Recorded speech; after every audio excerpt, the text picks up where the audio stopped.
Hello again. It's been a little while since we posted our last video, so we thought we'd drop in and say hi and just show you what's involved in making a fused glass flower. We launched the new workshop yesterday, and by this morning all the places had sold out. So Mike has issued some new dates, so don't panic if you didn't manage to get a slot on the dates we issued yesterday. If you go to our website, there are some new dates on there. I'm just going to quickly show you how we decorate a petal and then how we put everything together. So I'm just going to move the camera, so just bear with me one moment and we'll get working. So here we go, let's just move you. Right. I'm hoping you can see everything. So what we're going to do is we're going to decorate this little petal here.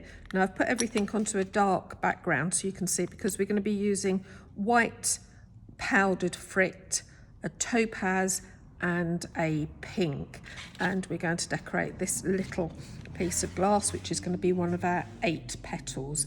Now you'll notice I've got the glass raised up on a little stand. That's because when we're working with powders, it's actually easier to maneuver things when they're on a raised base. So I'm just going to get a scoop of white powder. I'm just going to pop it into the tea strainer, and this is just a regular tea strainer that you would have in the kitchen at home. But if you do go and use the one from your kitchen drawer, don't then go and make a cup of tea with it, please. And also, another little bit of a health advice is when we're working with powders, we're working with lots of powders, we would wear a mask, and that's just so the dust from the ground down glass doesn't get onto our lungs, because it can be an irritant. Now this is the topaz, and I'm just going to be decorating the center part of my flower with the topaz, so I'm just sprinkling it on the end that will be part of the middle of my flower. So that's just sprinkled on there.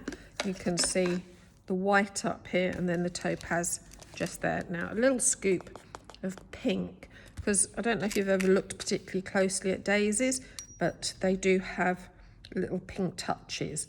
So I'm just going to sprinkle that down a couple of places. Now you can put as little or as much of the pink on as you like. Now that is the decorating done. So nice and quickly, let me just bring in one I made earlier, and this is the other 7 petals already decorated and in place. Oh, I'm moving it the wrong way, let's move you this way so you can see. And you'll notice that I've got 4 large petals on the bottom and 3 large petals at the moment on the top. And with this one that I've just decorated, we'll just bring it in here and pop it in the middle there, nice and carefully so we don't dislodge anything. That will now go into the kiln and be fired, and hopefully will come out looking something not too dissimilar to this one here. This one's currently flat.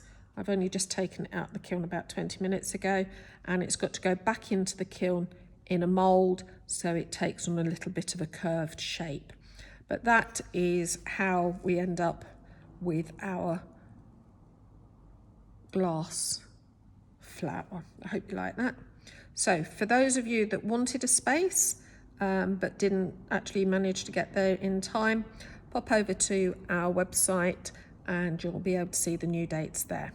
So I hope you enjoyed that, and we'll be back again soon. Bye for now.